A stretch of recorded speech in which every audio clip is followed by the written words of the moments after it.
Hello, and welcome to Rampant Pyanodon Season 2, Episode 0. So this episode, I will summarize a couple things, but mainly the main purpose of this episode is to catch people up to the current season so that people can jump in and start at any season they want to and not have to start at the first season every single time.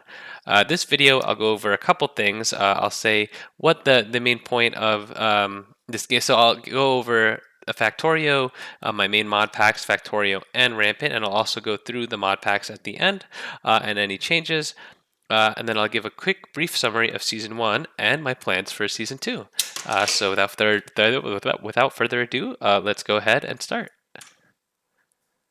What is this game? So, Factorio, before we have everything, we have nothing. So at the start of the game, in the base game Factorio, you are an engineer who's crash landed on this planet, and your goal is to basically mine resources and collect resources in some instances. Basically, gather resources, use those resources, manipulate them to make other byproducts in buildings and make your factory more efficient, with your end goal to be making a new rocket ship and flying away in that. Um, Along the way, there are different researches that you go through, or different technologies that you can research, and these are researched in science labs. So basically, you build materials to make these science packs, and then you put the science packs in these the science labs, and you use those labs to research new technologies. This is going to be new buildings, new recipes, basically just new stuff to help you progress to your end goal of the game, which is again to build a rocket ship and fly away. I believe the PyMods has updated this so that launching a rocket isn't the way to win. I think there's also stuff beyond that. So after you launch your rocket, there's still more stuff for you to do. Another big point that I want to point out is that there are biters, or that there are enemies in this game that you have to while you're building your factory, you produce a lot of pollution, and these little biter insect type things start coming after you because they don't like the pollution, so they're trying to destroy your base, and you have to defend it. And the next thing I wanted to explain was why my game is called Rampant Pyanodon. This is because the main two mods I play with are called Pyanodons Modpack and Rampant Modpack. I'll go into these in a more detail later, but I think what most people are here for is to see the summary of Season 1, which I will go to now. Season 1, I did do a base tour video, which I'll put a link in the description for the previous space tour. But otherwise, here's a very, very quick what happened in Season 1. So here we go. We crash landed. We immediately built on stone, copper ore, iron ore, rock coal, and started making power. As you can see here, we've expanded up. We made a new furnace area, and then we moved the furnace area immediately. We started making stone derivatives like stone brick. That's it. And then as we go up, we started automating small parts because we need that for automation science, which we've already started automating up here. Ooh, automation science done at the 11-minute mark. So what's this other 35 hours for? I wanted to completely automate this, which means, well, first of all, made the collectors, and they send native flora to the automation science pack, but the next portion was to automate the wood production, right? In order to do that, I needed glass. Glass was not available to me. It's all the way up here. So if we scroll up, there is the quartz. And how do we get quartz? Well, we have to build it and we have to defend it. So before we get to the quartz, we have to expand our base and we need to automate magazines so we can automate our defense. Okay, how do you make magazines? We need lead. Where's the lead? The lead is all the way out here. So that was a huge problem, and that took quite a bit of time. So after that, we needed to go ahead and get lead temporarily. I mean, I go over this more, but I made this kind of system where I made a car and I loaded it up with rock coal, and then I dropped off the rock coal over there. But that took a while. But eventually I got lead going, I got the magazines flowing, and I fully connected it with the belt and my turret bus, which it's just a bus that I protect with my turrets, to bring all the precious lead back to base so that I could go up and expand my base to protect this quartz. And then I use the quartz and I make glass with it over here. Somewhere along the line, I needed to make aluminum, and aluminum needed its own dedicated coal gas production. But once I had the glass going, I was able to place down the botanical nurseries, and then that was Automation Science Pack 1 automated. Um, so, yeah, that was season 1 in a 2.5 minute nutshell. Season 3, or the next portion of this, is my plans for season 2 are to go ahead and work towards simple circuit boards, which sound very simple because this, simple circuit boards. But despite that, there were a lot of trials, tribulations, a lot of stuff that I had to go through in order to get them. So that is what you'll be seeing in season 2.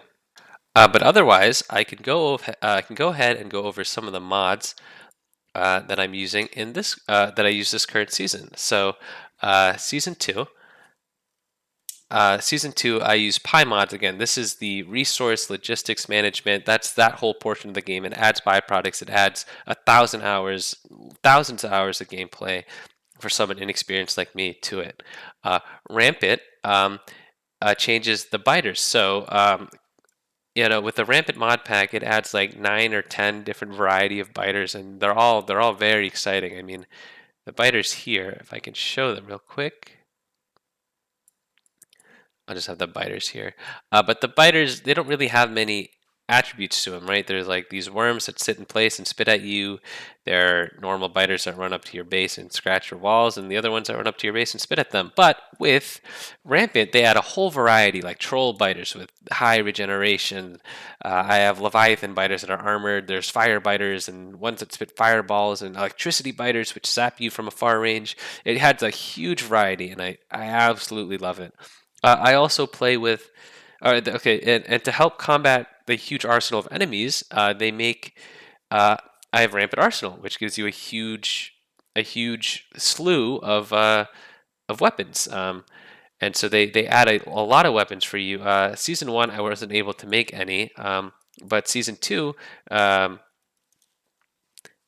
Oh, I guess spoilers for season 2. Season 2, I will make new weapons at some point, but it adds like shotgun turrets, rocket turrets, like electricity lasers, just a lot of cool stuff, which I'm so excited to get to, just to have some variety. Another thing to point about Rampant is that it revamps the AI. What it does is it gives them, they call it it's a pheromone system, but it gives the biters AI. They can group up, they can call for backup, they can they will poke around and find the weakest points in your bases. So it just makes them more interesting and more of a challenge. Another question I get a lot is like, why am I even playing with biters, let alone Rampant biters?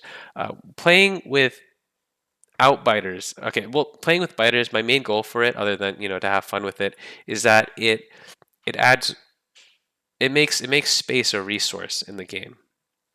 If I didn't have biters, then I wouldn't have any need for. I wouldn't, like my designs are all compact and small because I know that in order to get more space, I'll need to clear more space. I'll need to fight more biters, right? I just think it's fun to have space as a resource on top of all the other resources that I have. So there's space management, defense management, all that kind of stuff.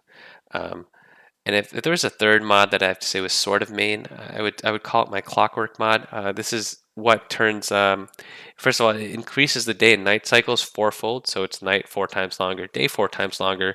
I think nighttime is very underrated in Factorio, but it also makes the nights pitch black. So if you can see here, it makes the nights pitch black, which is really cool. Obviously, it wasn't pitch black the whole time. Eventually I get lamps and light up my base. Early game I had burner lamps, which aren't shown in the time lapse for some reason, but that's okay. And in the same vein, it makes lamps a necessity rather than a luxury. And then I have a whole slew of other mods, which I will explain. Okay, so here are the other mods real quick. Alternative logistics. I wanted to work on several different logistics systems as the game went on, so I didn't want to just do like right now I just have like a main belt here, and I didn't want to just have a belt, like a main belt, and that's it. I didn't want to just do a giant train network like what is a city block network. I just wanted to have as many different things as possible. So I have cargo ships, I have logistic train networks. I'll make the bus more relevant by being able to stack them. I have transport drones. Then I have other logistic storage methods like memory storage. Um, I have Bob's adjustable inserters and flow control, mini loaders. Um, Robot attrition is something I have to think about. But again, like all these just give me different options for how I make my factory, and I want to make a variety of different logistics systems instead of just picking the best one and going with it for the rest of the game. Extensions, pretty simple. They just take stuff that are in the base game and it just extends them like past it, right? So right now in the base game, there's 3 tiers of belts. This adds like another 7 on top of that, which is insane. But they're also very expensive, so I don't even know if it's worth it. But that, faster drills, brighter lamps, quality of life research technologies, a whole slew of quality of life mods. I just there's so many that I play with that I can't play without anymore. Some aesthetic mods. Unfortunately, I wasn't able to get alien biomes to work for a long time, and once I did get it to work, um, the dirt path mod didn't really work with it. But otherwise, some text plates, realistic flashlight to go with the clockwork mod looks very good. There's a honk mod which makes trains honk every time they start and stop, which I won't see for a very long time. Otherwise, just other miscellaneous mods are placed here. Shout out to Grappling Gun. It is a treasure. I love that thing. Yeah, these are the mods explained. Okay, so with that, you have everything you need to jump right into Season 2 of my Factorio Rampant Pyanodon playthrough.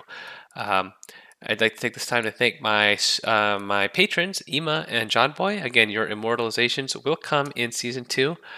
So I will see you guys there.